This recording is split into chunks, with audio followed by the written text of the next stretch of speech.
Hello. Hello. Hello. Hi there. Hello and welcome to the latest episode of the Football Times podcast with myself, RadioTimes.com sport editor Michael Potts. And today I'm joined in the studio by Mr. Jake Wilson of BBC Match of the Day magazine. How are you doing, sir? What is happening? I'm good. You always say what is happening as if some major events are going down. And what is happening is a very nice phrase that I like to say. Let me have this. On brand. It's on brand, Wilson. Hashtag gimmicking up, yes. We're here to preview all of the Premier League football on TV this weekend. This weekend we have 4 games to pick through. Should we just get cracking? Straight in. Chelsea versus Spurs. It's Saturday, 22nd of February. It's 12:30 kickoff. It's on BT Sport 1. That's a bit of a tasty one on paper. It is. Two sides who haven't quite, Spurs coming into it a bit, but neither side particularly, have a rhythm this season. We should start with Chelsea. Chelsea, a lot of issues there. A lot of issues. Did you watch that United game? Yeah, I did. It's a funny one, isn't it? It's strange because I can't decide whether... So I keep hearing this thing of it's a lack of being clinical, it's a lack of finishing, a lack of attacking talent, whatever you want to call it. It's the defence that does it for me. I hear all about Batshuayi missing these chances and stuff, but Chelsea, for the entire season, they've just shown they can't dig in and sit in for a clean sheet. Yeah, very few clean sheets, and Kepa being dropped as well is obviously indicative of that. So I think you're right. I think they do have issues at both ends. And as Lampard, that's not what you want, is it? Yeah, it's a bit of a perfect storm, isn't it? Like, let's say you're sort of, once Abraham's out, you're relying on Batshuayi or Giroud, or not Giroud, which is criminal for me. I think leaving Giroud out when you've got a bit of a striker crisis, anyway. But yeah, just about 5 clean sheets in 26. There's Burnley have 9 this season in the Premier League. Watford have 8. Watford were bottom of the league till Christmas, and they've managed nearly double the clean sheets of Chelsea so far. Just think you've got to be able to dig in and, If you get one of the two right, if you score in a hatful of goals, you can concede a few. Chelsea aren't getting either right at the same time. It's not a great combination, is it? Conceding goals and not scoring. It's really not. That's not a one-way Champions ticket to League the football quality. Yeah, and obviously they're sort of, I guess, they had the benefit of being such a good start. They were kind of deep into the Champions League places. They've sort of used that credit up now, and Spurs breathing down the neck could overtake them in this one. I know. How close is that? Spurs, rooted in mid-table, but that section kind of below City and Leicester is so congested. Any team could have that. And Spurs have got to be looking up. This is they've won 3 in a row in the Prem, and the first time they've done that since last February. Jose's bringing some good times, maybe. A bit of magic back to the place. Who knows? And he's doing so with 2 of his key players. So we have Harry Kane, obviously been out for a long time. I miss Harry Kane. I hope you're well, Harry. Come back, Harry. You definitely listen to this. We like you. But also Son, he sort of played through that with a broken arm, fractured arm. I don't know how he made through that. And what I can't quite understand is how that's ruled him out for the rest of the season. If he had been playing, it's a strange one. If you've been playing, obviously I know you might need a bit of a break to get yourself sorted. A break. Yeah, good choice of words, Michael. Yeah, sorry. But I don't see how an arm injury should put him out for 3 or 4 months. Maybe is this me being Jose, really though. stupid here? If it was like Jose's coming out and being like he doesn't expect to see him back. He does play those games. He does kind of lower expectations. So then if Son comes back in April and scores 7 goals for the end of the season, everyone's like, that's great. Yeah, I don't want to sound too much like back in my day. We used to play with arms hanging off. But we'll see what happens with that one. But for now, we've got a lot of Bergwijn, Lamela, Moura, Lo Celso. They've got a pretty healthy stable of attacking midfielders. They always have. They have for the last few seasons. You just wonder who's going to sort of spearhead that. Maybe Lucas? Yeah, you'd think they'd put Lucas up top and then kind of bring Lo Celso in, seeing as he started on the bench. But if you looked at their bench from the last game, it was Vertonghen, Lo Celso, Gazaniga, Ndombele, Skip, Gedson Fernandes and Tanganga. So there's not loads of attacking talent in there. Yeah. I think we knew that back in January. And then, without Son as well. It doesn't seem like Jose really wants to try Troy Parrott yet. There's a lot of talk about him. but I saw someone online suggesting he'd rather play Gazaniga up front than the young Irishman. So I think we will see a wealth of number false nines. Just a team of false roaming nines. around up top. A 4-6-0. Yeah. We'll see what happens in that one. Predictions for the game. Early kick-off. You can never trust it. Nope. But Chelsea have won 2 Prem games in a row against Spurs. The last time they won 3 in a row, Jose was in charge. So I'm going Spurs. Yeah, we haven't even chatted about it. That's a plot twist. It is. A plot twist it right is. there. I'm going with Spurs, going with 1-0. I actually think, do you think it's a little bit of Mourinho thinking, we can just defend and get away with it now? Now that we've lost all of our attackers, we can actually sit a little bit further back. I wonder. He'll love to get a win there, though, and should be a good game, whatever happens. Moving on, Leicester versus Manchester City. It's a 5:30 kickoff on Saturday, Sky Sports Premier League and main event. Starting with City. I mean, we've repeated this a few times now, but they're in this weird position, City, now, where you just wonder where their mentality's at, where their head's at here. So their Premier League is gone. That's long gone. Now they're sort of battling with Leicester for second, almost. What a sentence. Yeah. Which I'm not quite used to yet, no. But they're obviously still in the Champions League, which is great. But then they're going to be banned from the Champions League, which is awful. Like, I just don't quite know. Should they be up for this? Should they be not up for this? I can't quite tell where their heads are at. They've got to be up for it. They've got to get second. If City don't get second, I think that is a massive failure. Liverpool, unbelievable. We're going to talk about them in a bit, I'm sure. But if City don't get second, they've had injuries and they've had dips in form of specific players, but they've got to go get second. This is a big day to show their quality, I think. Yeah, I mean, if you're Guardiola, I guess you're whether or not your team talk is simple or anything, but just getting those players to, I don't know, galvanising that squad, sort of, us against the world mentality. Like, you wonder whether that would be the little spark that just gives them a bit of a kick. Oh, definitely. You'd hope they would respond well to that rather than just down tools and say, well, falling the raging up, where am I going next, sort of thing. Of course, and they can plug on the whole, Vardy's only got 1 goal in 8, he's really going to be up for this, Leicester really want to beat us, they're the underdogs, we have to show them. If City can't get pumped for this, it's a bit sad, really. And obviously we're speaking about this before their win against West Ham tonight. Yes. So is that controversial? No, who knows? I don't think so. I mean, we could just say things like, did you see that strike? What was David Moyes thinking? Oh, Ogbonna, 6 own goals in 1 game. What a shocker. So-and-so. No, I mean, we're assuming that's a pretty routine win for Manchester City there. On West Ham's form. If not, and you're listening to this on Thursday onwards... Oh well. Moving on to Leicester. Let's say they're aiming for second. We're forgetting how good a season they're actually having, and they haven't even been that great recently. No, proper dipping form. Like you say, they're Vardy, sort of 1 in 8. Like, that must be playing on his mind a little bit. Do you think they have any chance in this one? Yes, I think with the talent they've got going forwards, especially Barnes has been brilliant. Perez on his day really does impact games, and Vardy will. It doesn't seem like he's gone off the boil. I think the team has stopped playing to his strengths. They're not really getting him into the positions. So if they can get behind those City defenders, if Laporte is still injured and he didn't play last game, I think of course they've got a shot, especially at home. Yeah, well, I watched the reverse fixture of this, and Vardy was actually having a bit of joy with the sort of long ball over the top of the defence, and he scored. But I mean, other than that, I just thought City, you just they're looked good on at the class ball, aren't above them. they? Yeah, they love really the ball. Sort of bossed them around. They're still City. Yeah, they're still City. No matter what you take away from them, they're still Manchester City. That soulless corporation that they are. Oh, yeah. Prediction for this one? I'm going 2-2. I'm going. Going for a draw. I'm going for a Man City 2-1 win.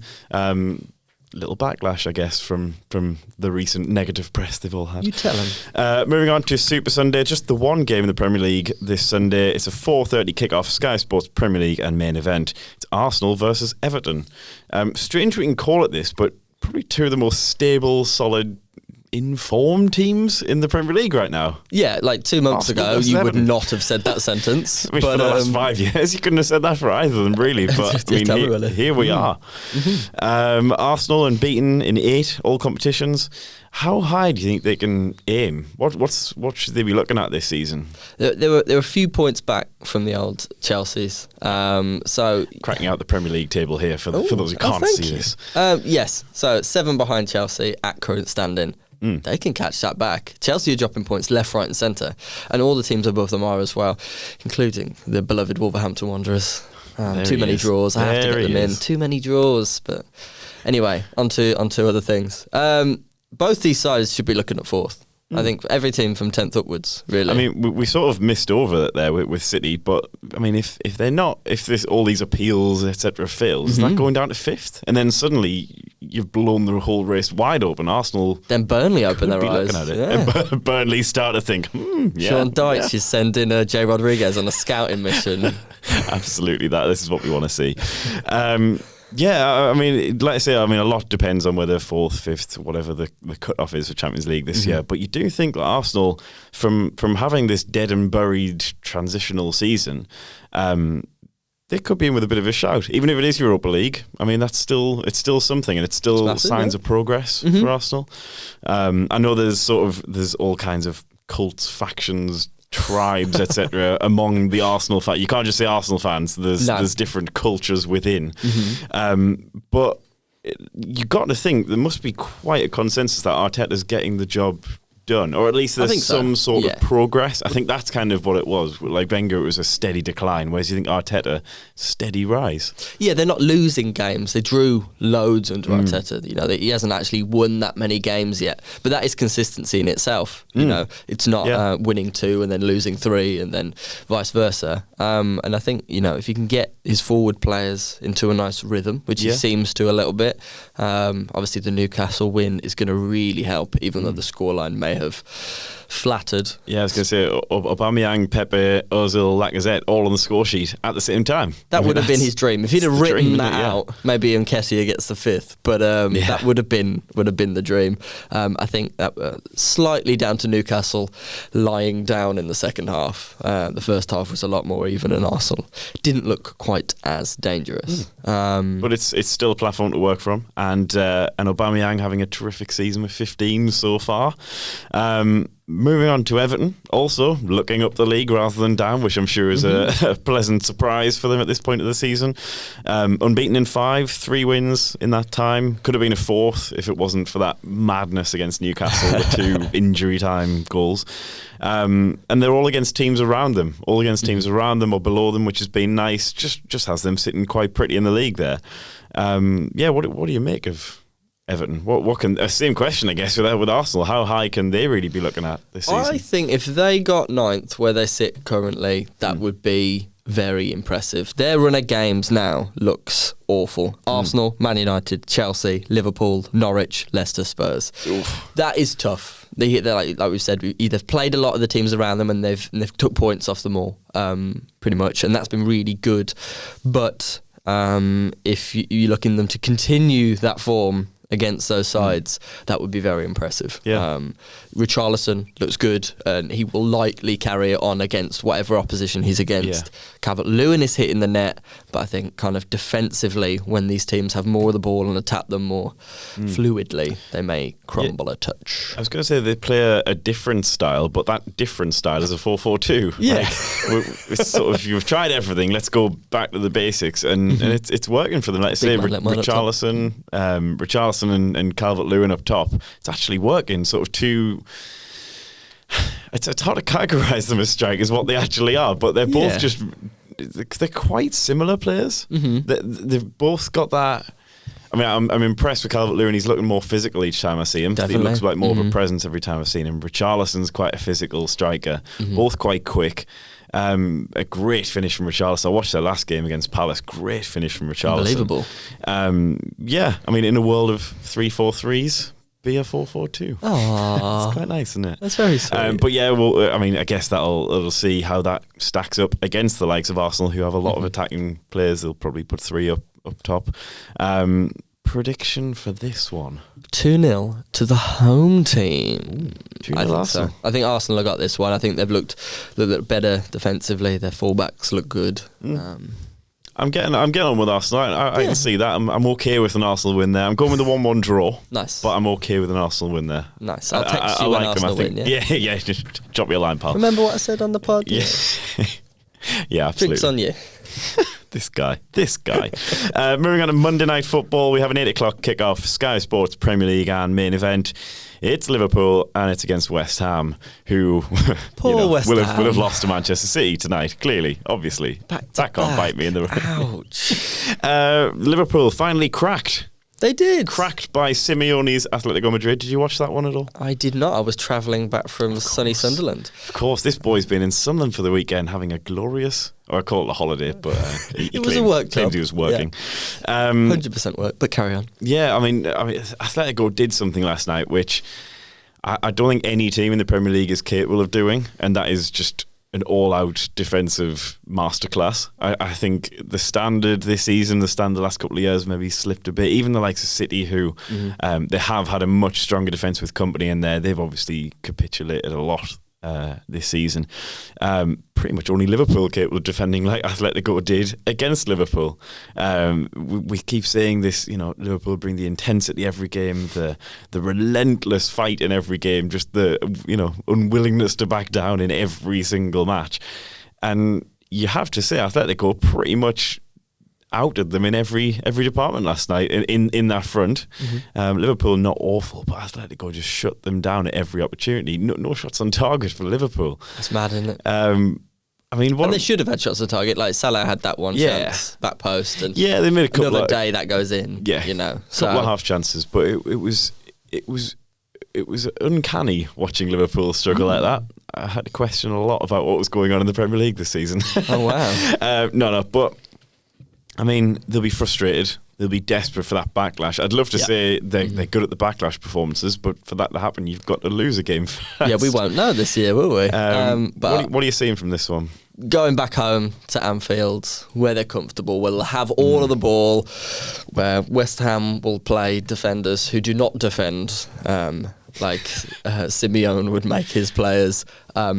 I think they'll be comfortable. Come on, man. They've got Mr. Charisma, Davy Moyes on the bench. They do have Davy Moyes. They're very the East London Simeone. Your best mate. Sunderland legend. No, I think they'll be fine. I think they played pretty much their strongest team against Atletico, so I think it will sting losing there. But I can't see Klopp being too worried with Atletico still having to come back to Anfield.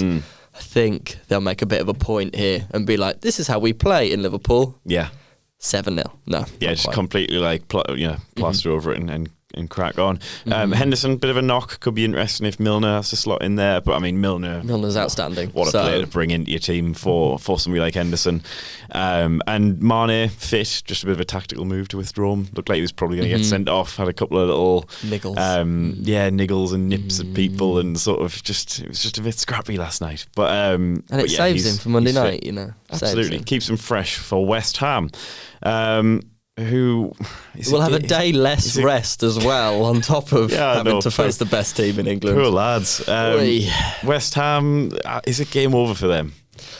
Oof, it's hard to say now, but I guess what are you thinking about them? Do you think they look like fodder for the drop? I think they'll look fodder for Liverpool. I don't think they look fodder for the drop. They aren't one of the three I'm tipping to go down. I'm not going to say that out loud because that's just asking for trouble. Yeah, this is a Wolves fan though, so we all know who you're going to put down. Oh, well, no, I'm not actually. Oh, really? Maybe. I don't know. Don't want to promise Interesting. anything. I just look at West Ham and think, who's the player that's going to get them out of this?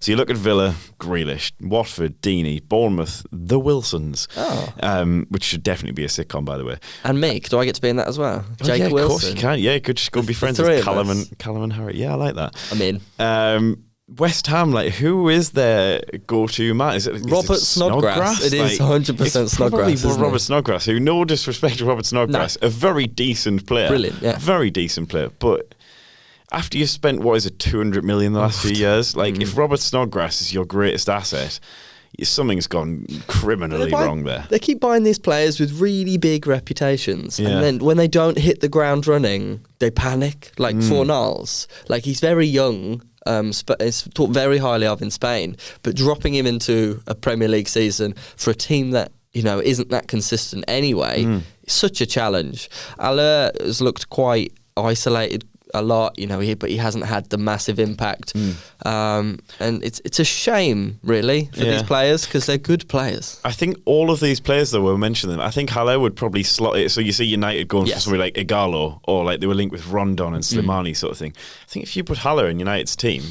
he probably does something. Like I think in a decent team, all of these players would improve them. So if you got let's take Leicester as maybe the blueprint here. If you put Haller in there, probably do something. Yeah. Put Yarmolenko in there, probably do something. Yeah. Fornals, he could be built into that team somewhere. You just feel like they've all got this individual talent, but as a unit, they're just all over the shop. They are, and the consistency is ridiculous. Yeah, it's a tricky one. But obviously, there are still plenty of games to go. There's still plenty of football to be played.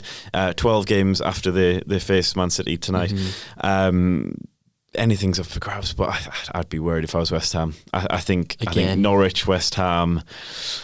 I think Bournemouth. Yeah, I think Bournemouth too. I think they've really hit a bit of a wall. I think West Ham will be okay. I think Watford are gonna struggle. So my three would be Norwich, Watford, and Bournemouth. Interesting. If it was me. It'll be very close, and I'm looking forward to seeing how it all pans out. And it's nice not being in a relegation battle for a change. So fine with that. Agreed. Prediction? Is the basically one Liverpool wins a big 2-0, unfortunately. Going 4-0 here, but I mean that could be. Just whack the calculator and just see what happens there, really, isn't it? Fantasy Premier League tips. Here we go. So I was looking forward to replacing Mahrez with Son this weekend. Nope. Richarlison? It's not a bad shout. He's got some awful fixtures. As you went through, there's some awful fixtures. The fixtures have put me off replacing him. It looks scary in blocks of red, but Arsenal, United, Chelsea, none of them particularly airtight. No. I just wonder whether whether people have been put off by the lack of green there. Well, that might be a nice time to get him in. It's a differential. And he's nearly 2 million cheaper than Son as well, so you need freeing to up those afford funds. to buy. Also, Bergwijn over Ali, maybe. I think for nearly $1 million less. Bergwijn looked good again against Villa. Won a penalty. Probably should have been an assist. Had Son stuck it away first time.